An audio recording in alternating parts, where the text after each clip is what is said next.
Բարև ձեզ։ Ստեփան Գրիգորյան YouTube-յան ալիքի մասնակիցներ։ Ողջունում եմ ձեզ բոլորիդ։ Այսօր դեկտեմբերի 28-ն է։ Մենք շարունակում ենք մեր աշխատանքը։ Այսօր ես դες խոստում տվեցի, որ անպայման կներկայացնեմ մեր արտգործնախարարության հաշվետվությունը մեր հասարակության առջև։ Ինչ աշխատանք կատարվեց 2025 թվին, ինչ արդյունքներ մենք ունեցանք։ Ու այնտեղ կան շատ ուշագրավ բաներ, անպայման այսօր դա կլինի գլխավոր թեման։ Բայց բացի դրանից մենք անպայման այսօր կխոսենք Պուտինի եւ Ջորջ Բուշի նախկին նախագահ Միացյալ Նահանգների գաղտնազերծված սղագրությունների մասին։ 3 սղագրություն գաղտնազերծվեցին։ Ու այն ժամանակը պարզվում է 2000-ական թվականներին այն ժամանակ 2000-ական թվականներին Պուտինը պլանավորում էր անել քայլեր կոնկրետ Ուկրաինայի դեմ, Ղազախստանի եւ Հարավային Կովկասի երկրների, քանի որ Պուտինը բողոքում էր Ջորջ Բուշին, որ անարդար կոմունիստները տվեցին այս ռուսական տարածքները տվեցին ուրիշներին, կոպիտ ասած թույլ տվեցին, որ անկախություններ ձեռք բերեն Հարավային Կովկասի երկրները, Ղազախստանը եւ Ուկրաինան։ Լուրջ ինֆորմացիա է բոլորիս համար հասկանալու դա ինչ է նշանակում։ Անպայման այսօր կխոսեմ ոնց ենք մենք պայքարում ֆեյքերի դեմ, նաև կառավարությունը։ Մի քանի օրինակներ կարևոր կան, պետք է դրա մասին խոսենք անպայման այսօր։ Ու պարզ է, այսօր ես անպայման նաև կխոսեմ այն հանցագործության, որը կատարեցին նախկին Հայաստանի իշխանությունները հայ ժողովրդի դեմ, տալով մեր երկաթգծերը 30 տարով կոնցեսիայի տակ Ռուսաստանին։ Ու այսօր, երբ որ դրական զարգացումներ են գնում, ապա շրջափակման տարեր ակնհայտ երևում են, մենք առաջ են կանգնած խնդիրների։ Հիմա մեր կառավարությունը կոչ է անում Ռուսաստանի երկաթգծերին, որ երկու կարճ հատվածներ, բայց շատ կարևոր հայ ժողովրդի համար, մեկը կապում է Թուրքիայի հետ ու երկու հատվածներ մեզ կապում են Ադրբեջանի հետ, որ այդ հատվածները երկաթգծերի Հայաստանի, որոնք կոնցեսիայի տակ են Ռուսաստանի երկաթգծերի, որ արագ վերականգնել։ Այս ձևի կախվածության մեջ պետությունը գցել, դա պետական դավաճանություն է։ Ու այդ ուժերը հիմա ուզում են նորից ընտրվել ազգային ժողովում պատգամավորներ։ Ուրեմն դրա մասին էլ մենք կխոսենք։ Ես պետք է հատուկ նշեմ մեկ բան, մեր կառավարությունը շատ դրական է, որ արձագանքում է այն ստերին, ֆեյքերին, որոնք տարածվում են հայ ժողովրդի դեմ տարբեր տեղերից։ Օրինակ, այս անգամ Նազելի Բաղդասարյանը արձագանքեց պրես քարտուղարը վարչապետի արձագանքեց այն ստերին, որը տարածում է Օկայ դեպրեմը, ինչքան ես գիտեմ ինքը թուրք լրագրող է, բայց որը ապրում էր Դոնեցկում, ինչքան հասկանում եմ ինքը պրո-ռուսական դիրքորոշում ունի այս ագրեսիայում Ռուսաստանի Ուկրաինայի դեմ ու Նազելի Բաղդասարյանը ասեց, որ այս լրագրողը թուրք ինքը գրում է հոդվածներ կապված Հայաստան, նաև Հայաստանին վերաբերող մասեր կան այդ հոդվածներում, որտեղ որ ակնհայտ սուտ է։ Շատ լավ է, որ մերոնք հետևում են, զգուշացնում են մեր հասարակությունը, բայց ստեղ նաև Նազելի Բաղդասարյանը տվեց շատ կարևոր ինֆորմացիա, ինքը ասեց, մենք հակապաստառքներ, այդ ստերի մասին տալիս եք ինֆորմացիան մեր ԶԼՄ-ներին, որ մեր ԶԼՄ-ները այդպես հեշտ չօգտագործեն այդ ստերը, չտարածեն Հայաստանի գոնե ներսում։ Ու պարզվեց, որ ոչ բոլոր մեր ԶԼՄ-ները հակապաստառքները տպում են ու ոչ բոլորը, որ կանգնեցնում է այս ստերի տարածումը Հայաստանի ներսում։ Իմ ասածը շատ հասարակ է։ Պետությունը, կառավարությունը ունի իր զինանոցում օրենսդրական փաթեթ պաշտպանելու երկիրը այս ձևի ԶԼՄ-ներից Հայաստանի ներսում գտնվող։ Տուգանքներ կարելի է նշանակել, առանձին դեպքերում փակել այդ ԶԼՄ-ները, սուտ տարածողները եկած դրսից։ Մյուսը, Ես բարբերաբար ձեզ բերում եմ օրինակներ, ոնց են պետությունները պաշտպանում իրենց շահերը, Ուկրաինան պայքարում է, ծանր պայքար է տանում Ռուսաստանի ագրեսիայի դեմ, բայց շատ կարևոր է, որ Ուկրաինայի պաշտոնական մակարդակով Ուկրաինայի բանակը տպում է այն կորուստները, որը ունի ռուսական բանակը այս պատերազմում, գրեթե 4 տարվա պատերազմում։ Ինչ կորուստները ունեցել ռուսական բանակը։ Դա էլ ձև է պայքարելու, օրինակ Ուկրաինայի բանակի ղեկավարությունը տպեց ինֆորմացիան, որ 1 միլիոն մոտավորապես 1 միլիոն 200,000 կորուստ ունեցել է Ռուսաստանի բանակը։ Խոսքը գնում է եւ սպանված զինվորների եւ այն զինվորներ, որոնք վիրավորված էին, բայց չեն կարող վերականգնել իր հնարավորությունը վերադառնալ բանակ։ Դες վիրավորված էին լրջագույնս, դա է պատճառը, որ չեն կարող վերադառնալ բանակ ու շարունակել կռվել Ուկրաինայի դեմ։ 1 միլիոն 200,000 Պարզաբերվում են նաև ուկրաինացիների կողմից ինչքան իրենք զրամեքենաներ, տանկեր ոչնչացնել ռուսական բանակից, դա հասնում է 24,000-ի տանկեր եւ զրամեքենաներ ոչնչացրեցին 4 տարում ուկրաինացիք եւ այլ եւ այլ։ Բայց միտքս ինչու՞մ է։ Դա էլ ձև է պայքարելու ինֆորմացիոն պայքար է, այդպես են պաշտպանում իրենց երկրները։ Դուք գիտեք կա Օտավայի կոնվենցիան, որը վերաբերվում է ականներին ու հակահետևակային ականների հետ կապված է Օտավայի կոնվենցիան, որը արգելում է այդ ականների օգտագործումը, տարածումը, արտադրությունը ու մեր երկրները Հայաստանը, Ադրբեջանը, Վրաստանը այս Օտավայի կոնվենցիայի մաս չեն, քանի որ մեզ մոտ կոնֆլիկտները կային, հիմա բարեբախտաբար դեպի խաղաղություն գնաց process-ը, բայց կոնֆլիկտներ կային ու պարզե դա ակտուալ թեմա չէ։ Բայց Բալտյան երկրների համար, Ֆինլանդիային, այդ ակտուալ թեմաները, այդ երկրները գլխավոր առաջ մղողն էին այս կոնվենցիայի, Օտավայի կոնվենցիա, որը արգելում է տարածել ականները, արտադրել եւ այլ եւ այլ։ Հիմա փոխվեց աշխարհը։ Ստիպված են մի շարք երկրներ վերանայել իրենց դիրքորոշումը այս հարցին։ Ու Լիտվան դուրս եկավ Օտավայի կոնվենցիայից, Լիտվան պլանավորում է հիմա մեծ թվով ականներ արտադրել, պաշտպանելու իր ցամաքը ագրեսիվ հարևաններից, Բելարուսից եւ Ռուսաստանից։ Միտքս ինչու՞մ է։ Տեսեք, ոնց արագ արձագանքում են ռեալությունների պետություններ։ Այն պետությունները, որոնք միանշանակ ժողովրդավար են, ժողովրդավարության կողմ են, խաղաղության կողմ են, բայց փոխվում են իրավիճակները ու ստիպված են արձագանքել պետությունները նոր ռեալություններին։ Հիմա ինչ վերաբերում է այն գաղտնազերծված սղագրությունների, որոնք տպվեցին Միացյալ Նահանգներում։ 3 սղագրություն, մեկը 2001 թվի, մյուսը 2005 թվի, երրորդը 2008 թվականների բանակցությունների Վլադիմիր Պուտին, Ջորջ Բուշ։ Պատկերացնում եք, դեր Պուտինը չի հայտարարել Մյունխենյան իր ելույթը։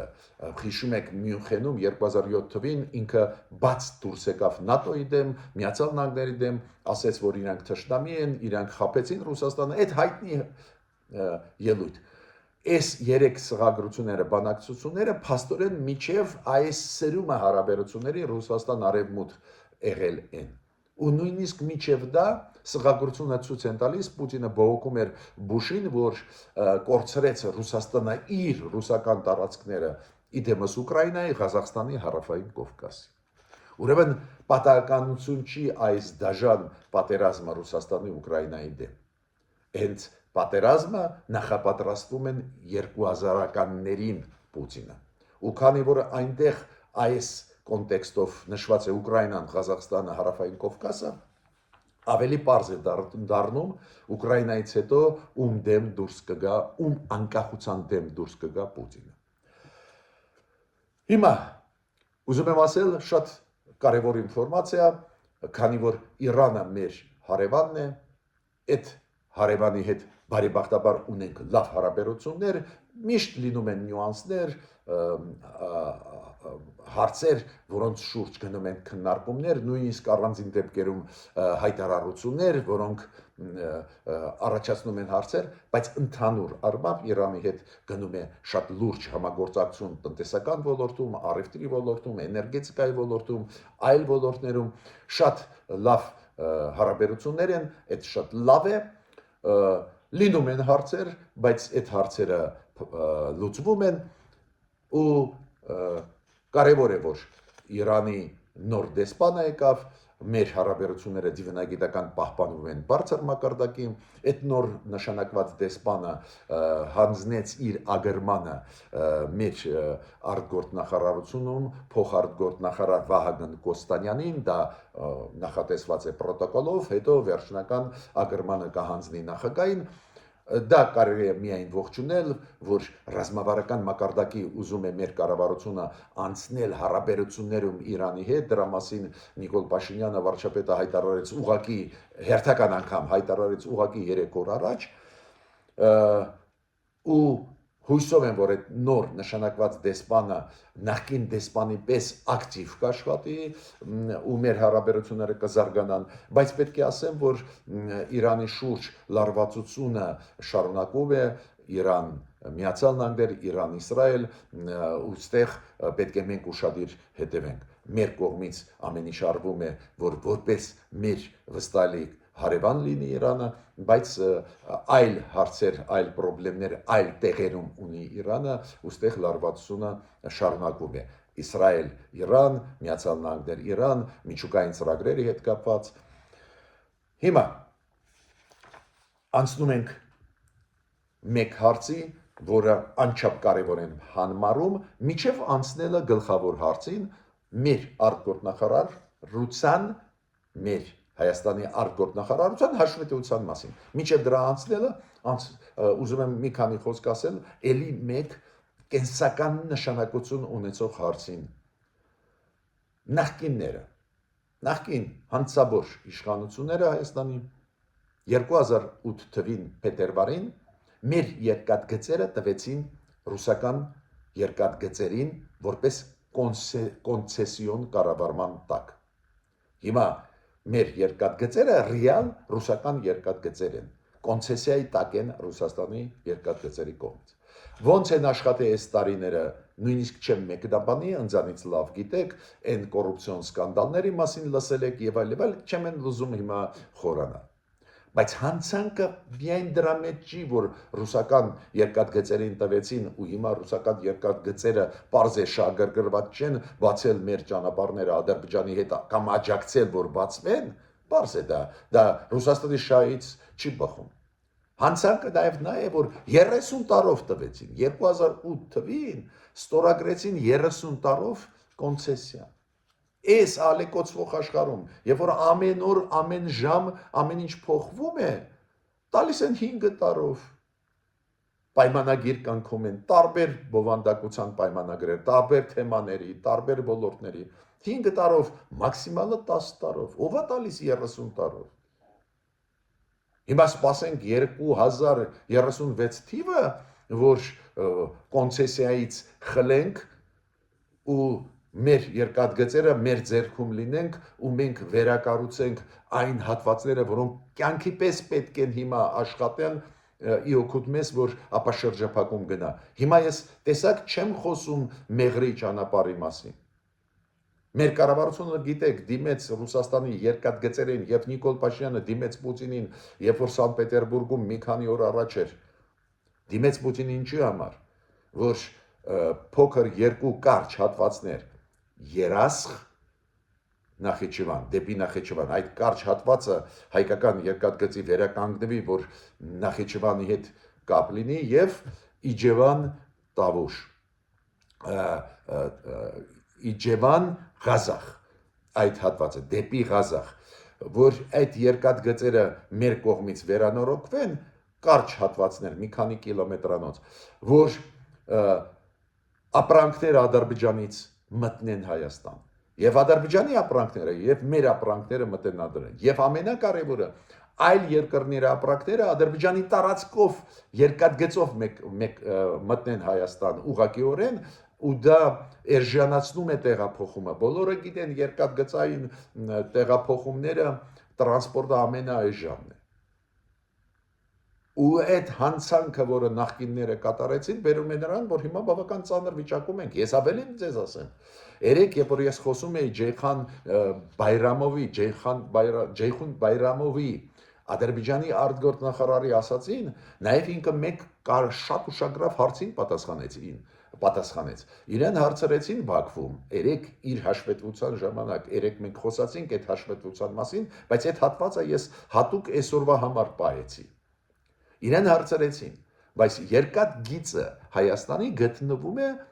Ռուսաստանի կոնցեսիայի տակ։ Այդ ինչ թրիփ ծրագրերի մասին եք խոսում, այդ ռուսական երկաթգիծն է։ Ու